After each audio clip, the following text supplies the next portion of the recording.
7 நாள் இந்த ப்ராக்டிஸ், அடுத்த சண்டே வரைக்கும். யாரெல்லாம் செய்ய போகிறீங்க? செய்கிறவங்க கையை உயர்த்துங்க, நல்லா கையை உயர்த்துங்க பார்ப்போம். நீ 7ஆவது நாள் 7th டே, அடுத்த வாரம் இங்கே சனிக்கிழமை இல்லை ஞாயிற்றுக்கிழமை, நான் சொல்கிறேன் உன் வாழ்க்கை பெரிய சேஞ்சுக்குள்ளே போயிருக்கும்.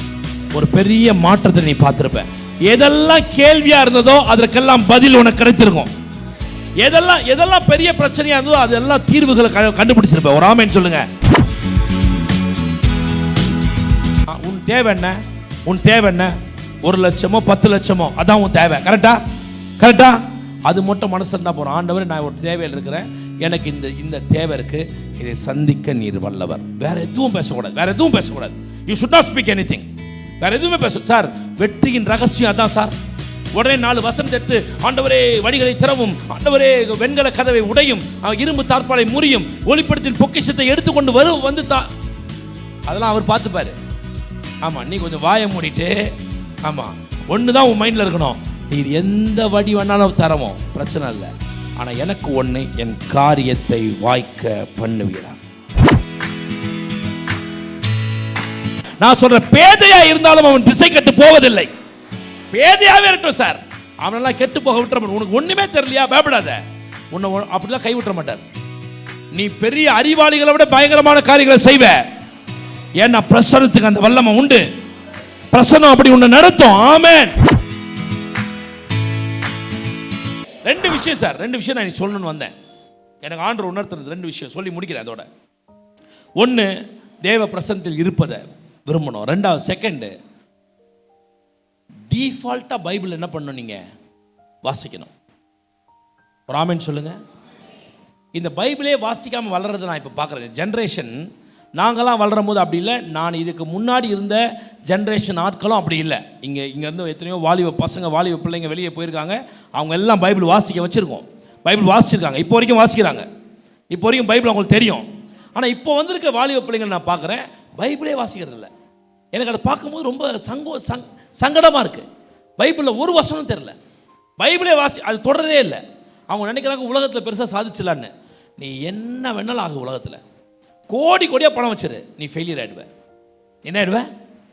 உனக்கு வழி தெரியாத வரைக்கும் நீ ஒரு பெரிய பூஜ்யம் தான். நீ யாரை வேணாலும் இருக்கலாம், நான் கூட இருக்கலாம். எனக்கு ஒன்று தெரியும், பைபிள் தெரியும். ஒரு ஆமென் சொல்லுங்க. என் லைஃப்னுடைய சக்ஸஸ் என்ன தெரியுமா?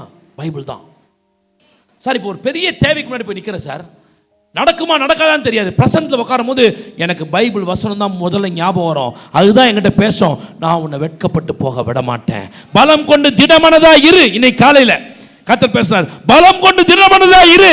ஆமென். நல்ல ஆமென் சொல்ல கேட்கிறேன். அல்லேலூயா. செஞ்சிட முடியுமா? இதில் கால் எடுத்து வைக்க முடியுமா? செய்யட்டுமா ஆண்டவரே? அப்படியே ஒரு ஆஸ்லேஷன். அங்கே காலையில் ஒரு பிரசங்கம், அதுக்கு வேற ஒன்று ப்ரிப்பேர் பண்ணேன், இங்கே ஒன்று ப்ரிப்பேர் பண்ணேன். எல்லாம் இந்த ஆஸ்லேஷன் ஓடிக்கிட்டே இருக்கு.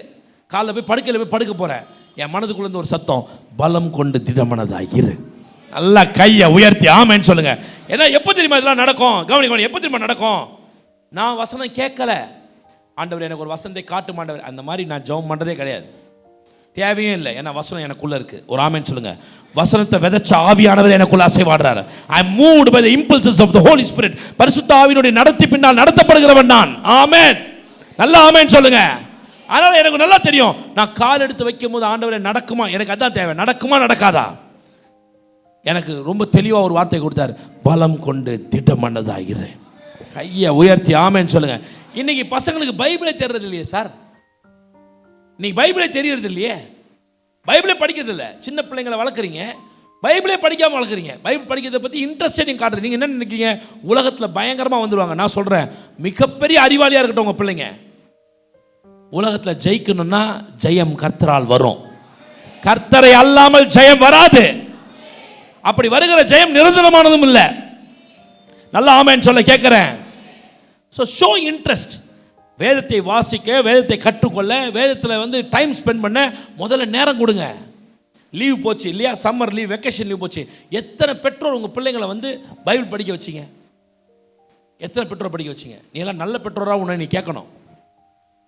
வேதத்துக்குள்ளே எத்தனை பேர் உன் பிள்ளைகளை வளர்த்த? அட்லீஸ்ட் ஒரு 10 அதிகாரம் மனப்பாடம் பண்ண வச்சியா?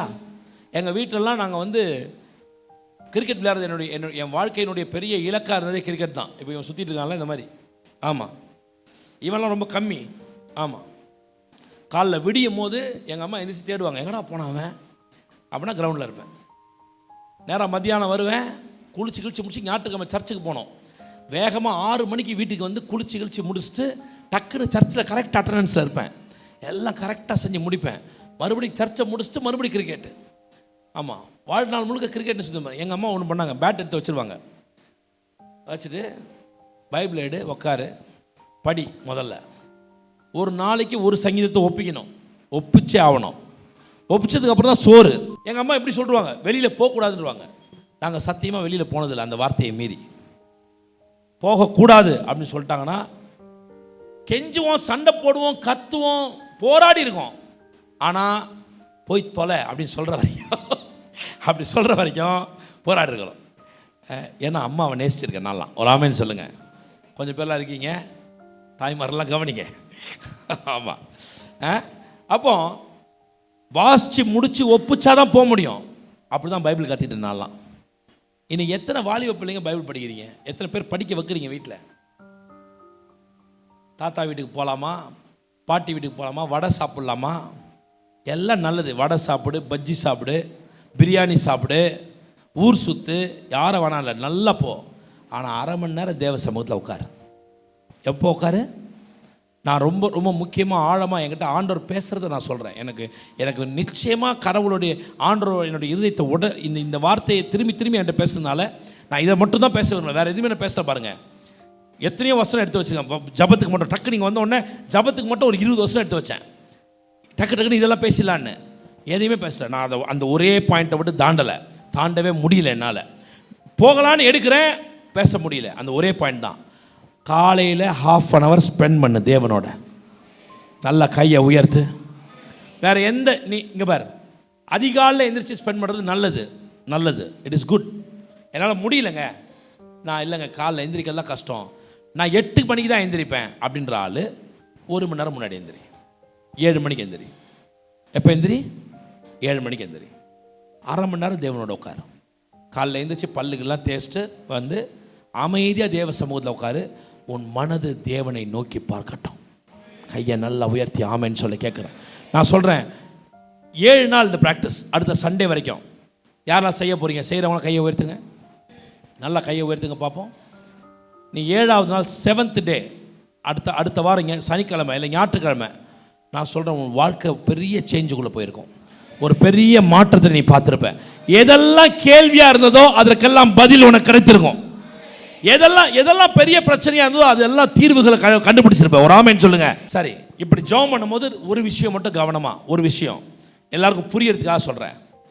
உன் எண்ணத்தெல்லாம் எடுத்து என்ன பண்ணு, அதெல்லாம் தூக்கி ஓரமாக வச்சிரு. உன்னை எம்டியாக்கு. உன்னை என்ன பண்ணு? வெறுமையாக்கு. ஒரு ஆமேன்னு சொல்லுங்க. இந்த காலேஜ் தான், இந்த பொண்ணு தான், இந்த வேலை தான், இதெல்லாம் தூக்கி ஓரமாக வச்சுட்டு இதெல்லாம் கழுவிடு. இயேசுவின் நாமத்தில் தான் கழுவு. மனசு வந்து கழுவு. அதெல்லாம் கழுவி ஓரமாக போட்டுட்டு எம்டியாக்கு. ஆண்டவரே, நான் இப்படி ஒரு சூழ்நிலையில் இருக்கிறேன், கல்யாணம் கட்டணுன்ற சூழ்நிலையில் இருக்கிறேன், பெரிய தேவையில் இருக்க ஆண்டவரே அப்படின்ட்டு டக்குன்னு என்ன பண்ணதை, இங்கே போகலாமா, அங்கே போகலாமா, அங்கே போகிற ஆண்டவர், இதெல்லாம் தூக்கி ஓரமாக வாஷ் பண்ணு. உன் பிரெயினை வாஷ் பண்ணு, எம்டியாக்கு, கம்ப்ளீட்டாக எம்டியாக்கு. உட்காந்து உன் தேவை என்ன? 1 லட்சமோ 10 லட்சமோ அதான் உன் தேவை. கரெக்டா? அது மட்டும் மனசு இருந்தால் போகிறோம். ஆண்டவர், நான் ஒரு தேவையில் இருக்கிறேன், எனக்கு இந்த தேவை இருக்குது, இதை சந்திக்க நீர் வல்லவர். வேறு எதுவும் பேசக்கூடாது. You should not speak anything. வேறு எதுவுமே சார், வெற்றியின் ரகசியம் அதான் சார். உடனே 4 வசனம் எடுத்து, ஆண்டவரே வழிகளை திறவும், ஆண்டவரே வெண்கல கதவை உடையும், இரும்பு தார்ப்பாலை முறியும், ஒளிப்படத்தின் பொக்கிஷத்தை எடுத்துக்கொண்டு வந்து அதெல்லாம் அவர் பார்த்துப்பாரு. ஆமாம், நீ கொஞ்சம் வாயை மூடிட்டு, ஆமாம், ஒன்று தான் உன் மைண்டில் இருக்கணும், நீர் எந்த வழி வேணாலும் தரமோ பிரச்சனை இல்லை, ஆனால் எனக்கு ஒன்று, என் காரியத்தை வாய்க்க பண்ணுவீரா. கையை நல்லா உயர்த்தி. அப்போ காலையில் ஜெபம் பண்ணும்போது உன்னுடைய மைண்ட் என்ன பண்ணணும்? ஃபுல்லாக எம்டி பண்ணிடணும். ஃபுல்லாக என்ன பண்ணணும்? நான் ஜெபம் பண்ணேன் பாஸ்டர், எனக்கு அந்த பையனை தான் காட்டினார் ஆண்டவர், மண்டையை பேத்துருவேன் சொல்லிட்டேன். எவனை வந்துடாது என்கிட்ட அப்படி. ஆமாம், ஒரு பயணம் அந்த பொண்ணை தான் காட்டினார். ஆனால் ஆமாம், நீ அந்த பொண்ணையே நினச்சிட்டு போயிட்டு சோத்துறன்னா அப்புறம் எப்படி அந்த பொண்ணு தான் வர முன்னாடி ஏசு எப்படி வருவார்? மைண்டில் தூங்கும் போதெல்லாம் அப்படியே யோசிச்சு தூங்குறது. காலைல எழுந்தோடனே கண்ண மூடி சோத்திரம் அதான் முன்னாடி வரும் சர்ன்னு. ஆமாம், அதனால் கர்த்தர் காட்டல, அது நீ தான் பார்த்துருக்க. ஆமாம், உன் பிரெயினையும் உன் கண்ணையும் கழுவ வேண்டியது இருக்குது. ஆமாம், இயேசுவின் ரத்தத்தால் பார்த்துக்க. ஆமாம், அதனால் அதெல்லாம் என்ன பண்ண ஃபுல்லாக எம்டி ஆகு, அமைதியாக உக்காரு. நான் சொல்கிறேன், வழிகள் எல்லாம் தன்னால் திறக்கும், தேவையெல்லாம் தன்னால் நடக்கும், நடக்க முடியாததெல்லாம் நடக்கும்ன்ற நான். நல்ல ஆமேன் சொல்லுங்க. இதுவரைக்கும் கண்டிராத மேன்மைகளை பார்க்க என் தேவன் இறங்குவாராக. ஆமேன். ரொம்ப சிம்பிள் சார். நான் சொல்கிறேன், ஆண்டவர் ஒரு விஷயத்தை சொல்லிட்டாருன்னா பவர்ஃபுல்லாக ஏதோ பண்ண போகிறாருன்னு அர்த்தம். கடவுள் ஒரு விஷயத்தை சொல்லிட்டாருன்னா பவர்ஃபுல்லாக ஏதோ ஒன்று நடக்க போகுதுன்னு அர்த்தம். எல்லாம் தீர்மானத்தோடு காலைல அரை மணி நேரம் எந்த வேலையும் செய்யக்கூடாது. எந்த வேலையும் அப்போது ஃபோன் எடுக்கிறது, அப்புறம் வீட்டுக்காரர் கூப்பிட்றாரு, இதோ வரேன், எவன் கூப்பிட்டாலும் சரி கிளம்புன்றணும். வீட்டுக்காரனாவது பொண்டாட்டியாவது மரியாதையாக போயிடு. அரை மணி நேரம் அமைதியாக சைலண்ட்டாக ஆண்ட சமூகத்தில் உட்கார். ஒரு ஆமேன்னு சொல்லுங்கள். அமைதியாக உட்கார். நான் சொல்கிறேன், அற்புதமான மாற்றங்களை தருவார். அந்த அரை மணி நேரம் எப்படி இருக்குன்னா, அடுத்த 23 மணி நேரமோ 23 மணி நேரமோ தேவ பிரசனம் ஃப்ளோட் ஆகிட்டே இருக்கும். இப்போ எந்த பிரச்சனை வந்தாலும் ஃப்ளோட் ஆகிட்டே இருக்கும். உன்னை அப்படியே நடத்திக்கிட்டே இருக்கும். தடைகள் நீ உணர்வை, தடைகள் உடைவதை, எல்லா பிரச்சனைகள் நீங்குவதை, தேவைகள் சந்திக்கப்படுவதை உணர்வ. கையை மேலே உயர்த்தி ஆமேன்னு சொல்ல வேணாமா? அல்லேலூயா. ஆண்கள் பெண்கள் எல்லாருக்கும். ஆமாம், ½ an hour in the presence of God. இது குடும்ப ஜபம் அல்ல. குடும்ப ஜபம் பண்ணுறவங்களாம் பண்ணிக்க. தனியாக ½ an hour in the presence of God. தேவ சமூகத்தில் அரை மணி நேரம். ஆமேன்னு சொல்லுங்கள். நல்லா ஆமேன்னு சொல்ல கேட்குறேன். எத்தனை பேர் நினைக்கிறீங்க? நான் சொல்கிறேன், அசைக்கப்பட மாட்டீங்க. நீங்கள் கர்த்தரை பார்ப்பீங்க, நீங்கள் அவரை தரிசிப்பீங்க, அவரோடு பேசுவீங்க. அவர் என்ன செய்ய போகிறார் என்பது உங்களுக்கு திட்டமாய் புரியும்படி நடத்த இந்த தேவன் வல்லமை உள்ளவர். நல்லா கையை உயர்த்தி ஆமென் சொல்லுங்க சார். அல்லேலூயா. வேற நோக்கமே இல்லை எனக்கு. பிரேயர் ஜஸ்ட் உன் முகத்தை கர்த்தர்ட்ட காட்டுறது. என்னது சொல்லுங்க. அப்போ நான் அவர் முகத்தை பார்க்கலையா? இல்லை, அவர் பார்க்குறாரு. அவர் பார்க்கறது இருக்கட்டும், நீ காட்டு. ஆமாம், பிரியமே, என் ரூபவதியே, உன் முகத்தை எனக்கு காட்டு. ஆமென் சொல்லுங்க. ஆமாம், இல்லை நான் அப்புறம் காட்டுறேன், நான் போயிட போகிறாரு. அதனால் என்ன பண்ணுங்க, காலையில் எழுந்திரிச்ச உடனே ஃபஸ்ட் அட்டண்டன்ஸ் கர்த்தரோட. அல்ல ஆமென் சொல்லுங்க சார். அல்லேலூயா. ஆமாம், எந்திரிச்ச உடனே முதல் வேலை அவரோட உட்காந்து அப்படியே அமைதியாக எல்லாம் எம்டி பண்ணோம். வெறும் சிந்த முழுக்க என் ஆண்டவர் நன்மை செய்கிறார், என் ஆண்டவர் அற்புதம் செய்கிறார், என் ஆண்டவர் என்னை நடத்துகிறார், என் ஆண்டவர் சம்பூர்ணங்களை தருகிறார். இந்த நினைப்போடு உட்காந்துருக்கணும். நான் சொல்கிறேன், வார்த்தை தன்னால் உள்ளிருந்து வரும். வார்த்தை தன்னால் பிரவாகிக்கும். உள்ளிருந்து என்ன செய்யணுன்ற திட்டங்களை கர்த்தர் போதிப்பார். நான் சொல்கிறேன், பேதையாக இருந்தாலும் அவன் திசை கெட்டு போவதில்லை. பேதையாகவே இருக்கட்டும் சார், அவனெல்லாம் கெட்டு போக விட்டுற மாட்டார். உனக்கு ஒன்றுமே தெரியலையா, பயப்படாத, உன்னை அப்படிலாம் கைவிட்டுற மாட்டார். நீ பெரிய அறிவாளிகளை விட பயங்கரமான காரியங்களை செய்வ. ஏன்னா பிரசனத்துக்கு அந்த வல்லமை உண்டு. பிரசனம் அப்படி உன்னை நடத்தும். ஆமென். நல்ல ஆமென் சொல்ல கேட்கிறேன். அல்லேலூயா.